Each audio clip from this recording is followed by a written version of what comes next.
PLI scheme যেটা তো কি আছে এটা আছে হোল লাইফ মানে এটা আছে এন্ডোমেন্ট তাহলে এটা কি আছে কনভার্টেবল হোল লাইফ এটা আছে অ্যান্টিসিপেটেড এন্ডোমেন্ট এটা আছে জয়েন্ট লাইফ আর এটা আছে চিলড্রেন পলিসি এই দুইটা কথা নাজানা তোমালোকে না কোনো নাজানা হ্যাঁ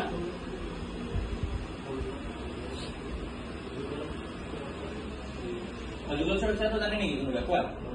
কি তারপর ইন্স্যুরেন্স দুইজনের মানে হাজবেন্ড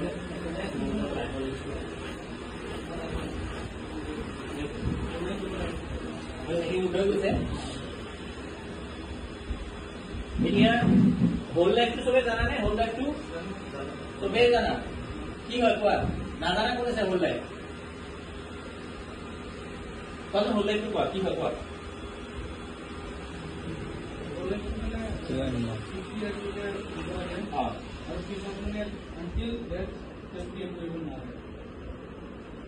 দেখাৰ পিছতো তেওঁ কেনেকৈ ক্লেইম কৰিব গুড হয়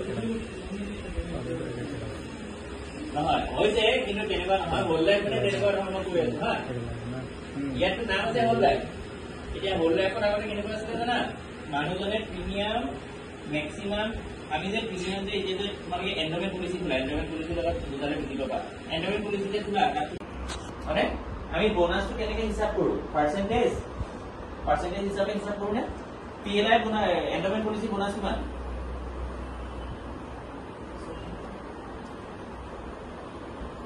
নাজানা আইছে 1.3 আচ্ছা বোনাসটো কি হয় এটা কোৱাচোন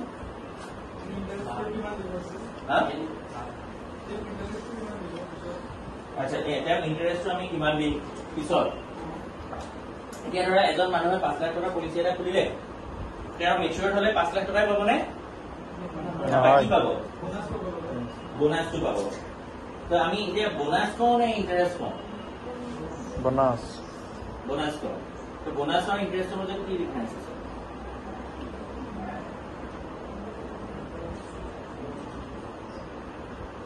জানা কি নাই এতিয়া কোনোবা এজন মানুহৰ ধৰা 5 লাখ টকা পলিচি এটা খুলিলে 10 বছৰৰ কাৰণে পলিচিটো খুলিছিলে তেওঁ ধৰা 5 বছৰ প্ৰিমিয়াম দিয়ে মানুহজন ঢুকাই গ'ল তেতিয়াহ'লে তেওঁ যেতিয়া ডেথ ক্লেইম যেতিয়া প্ৰচেছ কৰা হ'ব তেওঁ সেই মানুহজনৰ নমিনীয়ে যেতিয়া ক্লেইম প্ৰচেছ কৰিব তেতিয়াহ'লে তেওঁ কি পাব সেইটো কি পাব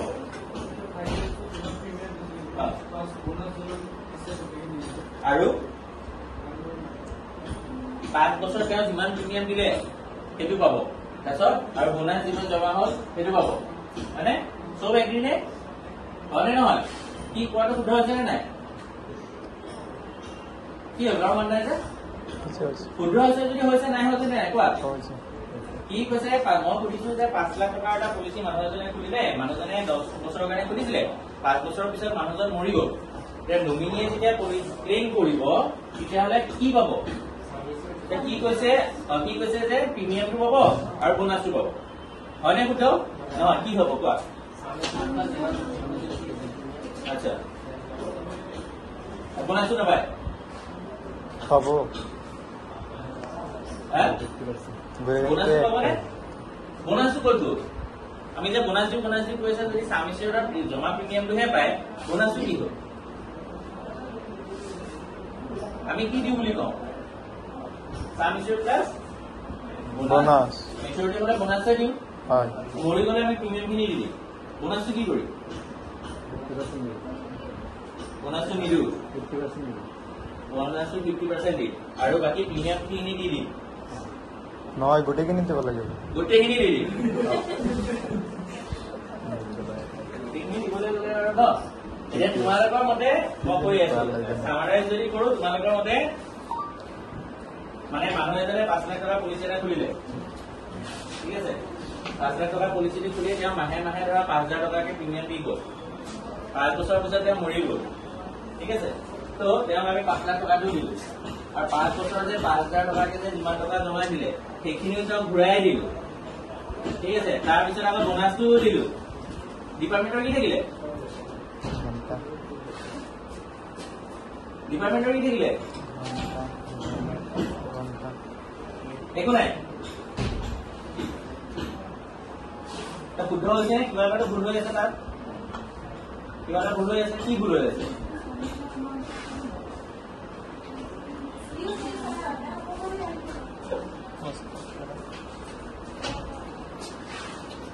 তোমালোকে চবেই ভাবা ন প্ৰিমিয়ামটো ঘূৰাই দিয়ে বুলি নে চবেই ভাবা নে কমে ভাবা নে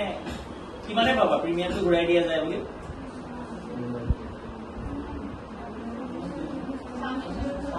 তাৰপিছতটো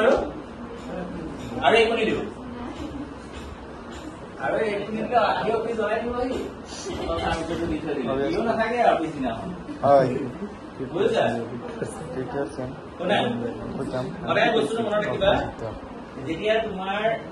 আমি ইঞ্চুৰেঞ্চৰ কথা কওঁ ইঞ্চুৰেঞ্চত আমি মানুহজনক দুটা বস্তুৰ কাৰণে আমি তেওঁক কি কৰো আমাৰ ফালৰ পৰা তেওঁক মানে আমি তেওঁক কওঁ যে আমি আমাৰ ফালৰ পৰা এচুৰেঞ্চ দিওঁ এইটো কি বুলি কয় আমিতো কৈ আছো কি পোষ্টেল লাইফ কি ইঞ্চুৰেঞ্চ ইয়াত আমি ক'ৰবাত ইঞ্চুৰেঞ্চ বুলি লিখিছো নে এচুৰেঞ্চ মানে আমি কি কৰিছো তেওঁক এচিয়ৰ কৰিছো কিহৰ এচিয়ৰ কৰিছো যে আপুনি 5 লাখ টকাৰ এটা পলিচি আমাৰ ওচৰত খুলিছে ঠিক আছে এই 5 লাখ টকাৰ পলিচিটো যদি আপোনাৰ মেচুৰিটি হৈ যায় তেতিয়াহ'লে আমি আপোনাক সেই যিটো 5 লাখ টকা সেইটো কি বুলি কয় সাম ইচিয়ৰ এই সাম ইচিয়ৰটো দিমেই তাৰ লগত এই গোটেই 10 বছৰত ধৰা 10 বছৰ পলিচি এই গোটেই 10 বছৰত আপোনাৰ যিমান টকা সেই সাম ইচিয়ৰৰ ওপৰত বোনাছ জমা হ'ল সাম ইচিয়ৰটোৰ ওপৰত বোনাছ জমা হ'ল সেইখিনি আমি আপোনাক দিম তাৰ বিপৰীতে আমি কি ৰাখিলো তেওঁৰ পৰা প্ৰিমিয়াম বুজিলা ধৰিব পাৰিছেনে সো তোমাৰ মানুহজন কিবা মেচিয়ৰ হলেও আমি তেওঁক কি দিম সাম ইচিয়ৰ প্লাছ বোনাছ মানুহজন যদি মৰিও যায় ধৰা 10 বছৰৰ কাৰণে খুলিছিলে 5 বছৰ পলিচিটো চলিলে তেতিয়া হলেও তেওঁক যদি একদম জেনুইন পলিচি 5 বছৰ পুৰা প্ৰিমিয়াম দিছে তেতিয়াহ'লে 5 লাখ টকাৰ সাম ইচিয়ৰটো পাবই 5 বছৰৰ 5 লাখ টকাৰ ওপৰত যিমান বোনাছ আহিলে সেই বোনাছটো দিয়া যায় বুজিলা তো যদি সাৰেণ্ডাৰো কৰে সাৰেণ্ডাৰ কৰিলেও তেওঁক আমি সাম ইচিয়ৰ প্লাছ বোনাছৰ ওপৰতে কেলকুলেট কৰিহে প্ৰিমিয়ামটো মানে সাৰেণ্ডাৰ ভেলুটো দিম বুজিলা সো প্ৰিমিয়াম কাকো কাষ্টমাৰক ঘূৰাই দিয়া নাযায় হ'ল কোনোবাই তোমালোকে সুধিলে তোমালোকে কৈছা নেকি প্ৰিমিয়ামটো ঘূৰাই পাব বুলি এনে পকেটৰ পৰা দিবা আৰু হা যেতিয়া চেলাৰী পায় নাই মোৰ ডাউট লাগিছে কোনোবাই কৈছে কাষ্টমাৰ যে আপোনালোকে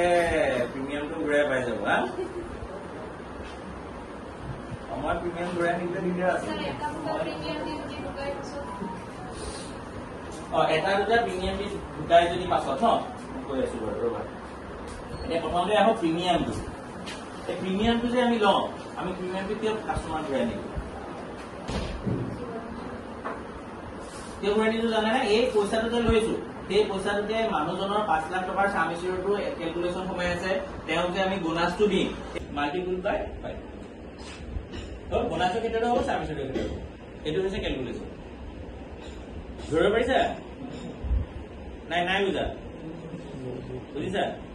এতিয়া মানুহক কবা নেকি আকৌ প্ৰিমিয়াম ঘূৰাই দিম বুলি মানুহক নকবা প্ৰিমিয়াম ঘূৰাই দিম